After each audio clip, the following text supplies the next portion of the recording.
That down. Let's move on to this, shall we?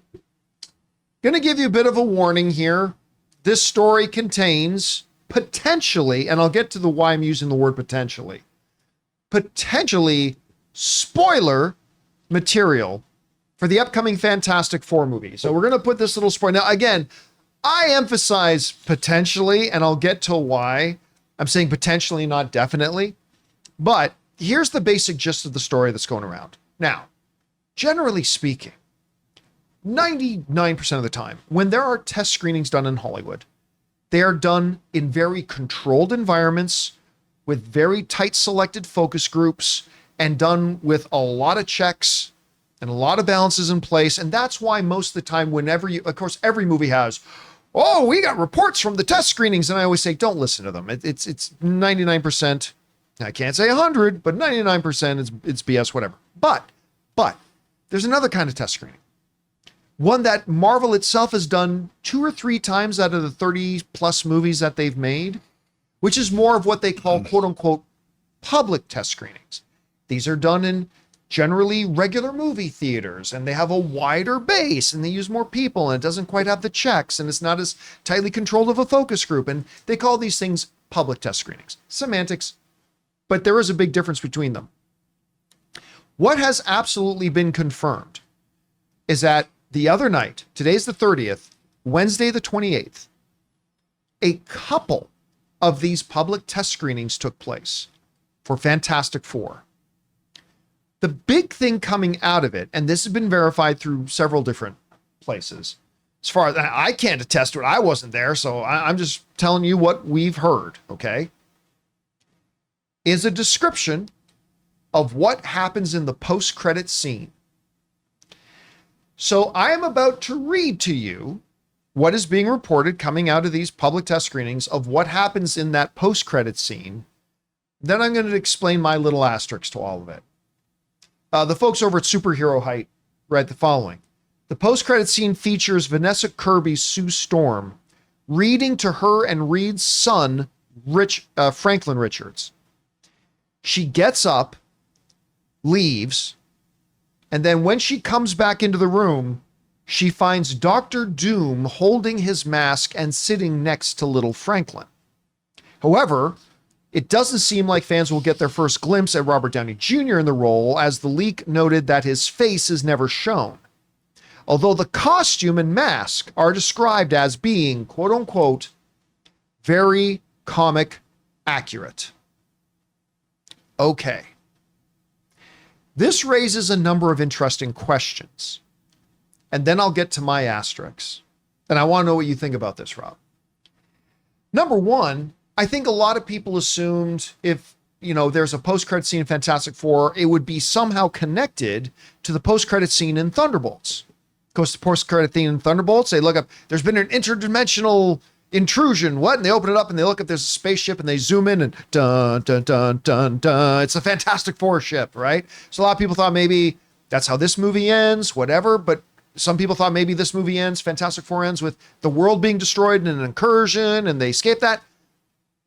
But according to this, and the multiple reports coming out, it ends with just mom reading the story to her little baby, leaves the room, comes back in, and some other actor not named Robert Downey Jr. in a Dr. Doom outfit and then taking off the mask, never seeing the face, but looking very comic accurate. So that's interesting because that's not kind of where people thought it was going to go. So it raises some questions about, well, how do they then bridge how Fantastic Four ends to the post-credit scene we got in Thunderbolts? Is the ship we see in Thunderbolts a completely another dimension's Fantastic Four? Raises a lot of questions. Here's what I'm going to say though, Rob. And again, I say this purely as a fan myself, speculating like all of you are speculating, and never let your speculation become expectation. Just pure theory, right? Could be right, could be wrong. I 100% believe this was the post-credit scene that these test audiences saw. But I do not believe this is the post-credit scene that's going to be in the movie. I believe, and again, this is pure John Campea, the movie fan, purely guessing and speculating, okay? Put no weight on this. I just throw it out there for you to discuss. I believe Kevin Feige and the folks at Marvel knew very well some stuff would come out about the movie. And it wasn't Robert Downey Jr. And I would bet that that post-credit scene that people saw is not actually going to be part of the movie, but was rather there put as a decoy. I do not think that scene happens at the end. I think this movie doesn't end that way. I don't think that's the post-credit scene. I do believe people saying that this is what was shown, but I believe it's a red herring. I believe it's totally a distraction. It's totally a decoy. And again, we don't know. Maybe it will be in there. Guys, we want to take a second to thank a sponsor of today's video, Ridge. Hey guys, listen, I love this thing. This is my Ridge wallet. And honestly, I think it's the last wallet I'll probably ever need. I used to carry around this huge, bulky leather beast stuffed with receipts, old cards, and frankly, way too much junk. It messed up my back when I would sit down on it with my back pocket. And since switching to Ridge, game changer. This thing is sleek, compact, holds up to 12 cards plus cash, and it still fits perfectly in my front pocket. I've got the carbon fiber one. It's ridiculously durable and looks amazing. You can choose from over 50 different colors and styles too. And in today's world, this part is key. It's got RFID blocking tech built in so you can keep your info safe from digital thieves. Peace of mind and style? Absolutely. Another added bonus is if you're like me and constantly misplacing your stuff, they even have an AirTag attachment so you can always know where your wallet is. And to make this even better, Ridge gives you free shipping, a 99-day risk-free trial, and a lifetime warranty on all of their products, wallets, key cases, even suitcases. Right now, Ridge is having their huge Memorial Day sale. Get up to 40% off at ridge.com/Campea. That's ridge.com/Campea. And after you buy, tell them our show sent you because it helps a lot. But anyway, Rob, you read the reports. You saw what people are saying was a part and attached to this test screening stuff that multiple audiences saw. What's standing out to you and what's your takeaway from it? Well, I mean, look, I'm still intrigued by the movie. The description from these test screenings did not light my fire, but when it comes to this post-credit scene, we know that the Russo brothers directed the new Avengers post-credit scene in Thunderbolts. That's right. That movie already came out. Fantastic Four is a much longer. I would imagine the post-credit scene for Fantastic Four has to be a banger. It can't just be, oh, here's Doctor Doom. We know that's coming. You need to leave an audience breathless because the next Marvel movie we're going to see is Avengers Doomsday. And if there's a time to ratchet up interest where people can't wait to see what comes next, it's at the end of this movie. So I think you're right. I think they had a perfunctory scene or something. I think that we're going to be getting a much longer post-credit scene. As a matter of fact, John, the post-credit scene in Fantastic Four might be the most important post-credit scene in the entirety of the MCU. Because you've got an extra added bit where you get to set up, this is going into the Avengers Doomsday movie, the biggest superhero franchise of all time. You can't just leave people going, you gotta give people something here. You can't, like, I love the post-credit scene at the end of Infinity War, where Sam Jackson disappears and he's like, mother, and then you see the beep, beep, beep, beep, beep. Going. It's gotta be something that's fairly substantial. And this did not sound substantial. All it's telling you is, oh, Doctor Doom's here. That's it. You've got to have something more than that. We know Doctor Doom's here. Tell us something we don't know. What does this mean? You got to give us more. So I think you're right. I don't think I don't know. And usually they don't show post-credit scenes to test audiences this far in advance. Thank you for bringing that up because that was the other thing. A lot of times, not just in test screenings, but also in early press screenings as well, they will often leave out any post-credit scene like that. So the fact that this is in there is one of the other reasons why I'm kind of thinking it's not real. And then also in what we've seen in the trailers, the whole bit when she says, oh, you're late, I'm late, and they figure out she's pregnant. So this post-credit scene takes place 9 months, 10 months, 12 months later after she's given birth to Franklin. Well, for all we know, the movie may take place over the course of a year. That could be, right? Yeah, that could be true. I have no idea. But the fact that they would show a post-credit scene to a test audience seems a little sus to me. Yeah, I mean, again, to me, I don't know that there's ever been a post-credit scene in the Marvel Cinematic Universe that's been important.